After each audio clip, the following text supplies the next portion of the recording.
రాష్ట్ర గీతంగా జయ జయ హే తెలంగాణ యథాతథంగా ఆమోదించిన ప్రభుత్వం 2న జాతికి అంకితం చేస్తాం. ముఖ్యమంత్రి రేవంత్ రెడ్డి వెల్లడి. కాంగ్రెస్, సిపిఐ, సిపిఎం, తేజేసీ నేతలతోటి భేటీ అయింది. నిన్న రాష్ట్ర గీతంపై నిర్వహించిన సమావేశంలో మాట్లాడుతున్న ముఖ్యమంత్రి రేవంత్ రెడ్డి చిత్రంలో సీతక్క, పొంగులేటి శ్రీనివాస్ రెడ్డి, కోమటిరెడ్డి వెంకటరెడ్డి, దీపాదాస్ మున్షి, గుత్తా సుఖేందర్ రెడ్డి, గడ్డం ప్రసాద్ కుమార్, ఉత్తమ్ కుమార్ రెడ్డి ఇక తదితరులు జయ జయ హే తెలంగాణ పాటని యథాతథంగా ఆమోదించారు. కీరవాణి గారిని కూడా ఏడాడన్నా కూర్చోబెట్టుకోవాల్సింది. కీరవాణి గారిని కూడా ఏడాడన్నా కూర్చోబెట్టుకుని ఉంటే మంచిగా ఉండేది. ఎందుకంటే మరి ఆ గీతం గురించి ఎక్కువ ముచ్చట జరిగింది కాబట్టి ఆ ఎదర పక్కనో ఏడాడన్నా కూర్చోబెట్టి ఆయన ఈడ కనపడేటట్టు చేస్తే బాగుండేది. ఉద్యమ కాలంలో అన్ని వర్గాల ప్రజలను ఉర్రూతులొగించిన తెలంగాణ ఖ్యాతిని చాటిన ఈ గీతాన్ని భవిష్యత్తులో తరతరాలు పాడుకునేలా అందరి ఆమోదంతో రాష్ట్ర గీతంగా నిర్ణయించాం. తెలంగాణ కవి రచయిత అందశ్రీ 20 ఏళ్ల క్రితం రాసిన గీతాన్ని యథాతథంగా ఆమోదించారు.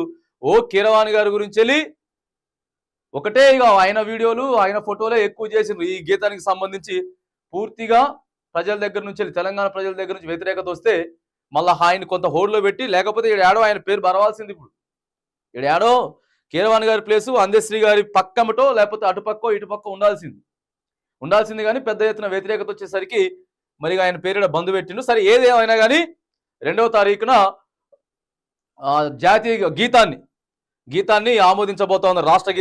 రాష్ట్ర గీతంగా ఆమోదం తెలుపుతా ఉన్నారు. ఇక లోగోని మాత్రానికి పెండింగ్ లో పెట్టిండ్రు. ఇక అది నిన్న క్లియర్ గా చెప్తా ఉన్నాడు కదా, ఖచ్చితంగా కూడా ముద్రని మార్చడానికి లేనే లేదు, కోర్టులో స్టే చేస్తా ఉన్నాం ప్రతిపక్ష నాయకులు చెప్పిర్రు. దాన్ని మార్చడానికి లేదని చెప్తా ఉన్నారు. ఇంకొక ప్రత్యేకమైనటువంటి విషయం ఏంటంటే అధిష్టానం కూడా సీరియస్ అయ్యేటటువంటి అంశం ఉన్నదట. కాంగ్రెస్ పార్టీ అధిష్టానం కూడా మన ముద్రకి సంబంధించి ముద్రలో ఇప్పుడు కొత్తగా వచ్చిన లోగోలో ఏం పెట్టినాడంటే అమరవీరుల స్తూపం పెట్టిండ్రు. ఆల్రెడీ చెప్తూనే ఉన్నాం కదా, 12 నుంచి 1300 మంది బలిదానాలు చేసుకుంటే ఇవాళ తెలంగాణ రాష్ట్రం సాధ్యమైనది. వాళ్ళ ఉత్తపుణ్యానికి ఏం వీయలేదు, ఉత్తగేం వీయలేదు. కాంగ్రెస్ పార్టీ సోనియమ్మ ఉత్తగేం వీయలేదు. అది బరాబరు వాస్తవం. అది మరి ఆడికెళ్ళి అమరవీర స్తూపం పెడితే ఎప్పుడు కూడా మన చనిపోయిన వాళ్ళే గుర్తొస్తూ ఉంటారు. అంటే ఇంతమందిని కాంగ్రెస్ పార్టీ బలి పెట్టుకొని మరి ఇవాళ తెలంగాణ రాష్ట్రం ఇచ్చింది అనేది గుర్తొస్తుందా రాదా? 100కు 100% గుర్తొస్తుంది. కాబట్టి మరి ఆ అంశం మీద కూడా అధిష్టానం కావచ్చు కాక, లేకపోతే రేవంత్ రెడ్డి గారు తీసుకున్నటువంటి నిర్ణయాల మీద కాంగ్రెస్ పార్టీ అధిష్టానం కూడా ఆలోచన చేస్తూ ఉన్నది. అసెంబ్లీలో చర్చించాకే అధికార చిహ్నంపై నిర్ణయం అట సీఎం రేవంత్ రెడ్డి. తెలంగాణ అధికార చిహ్నం, తెలంగాణ తల్లి విగ్రహంపై ఇంకా విస్తృతంగా చర్చలు జరపాల్సి ఉందని. ఉత్తదే చర్చలు జరుపుడు కాదు, ఆల్రెడీ అయిపోయినాయి.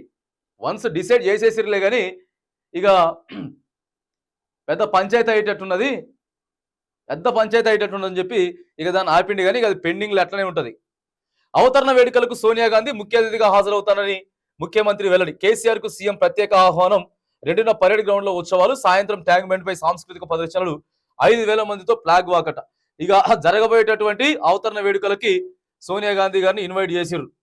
ఇక అంతేలే, అది ఎవరైనా ఇన్వైట్ చేస్తారు. బీజేపీ పార్టీ అధికారంలో ఉంటే బీజేపీ పార్టీ అగ్రనేతలను ఇన్వైట్ చేస్తారు. కాంగ్రెస్ పార్టీ అధికారంలోకి ఉంటే కాంగ్రెస్ పార్టీ అగ్రనేతలను ఇడికెళ్ళి ఇన్వైట్ చేసుకుంటారు.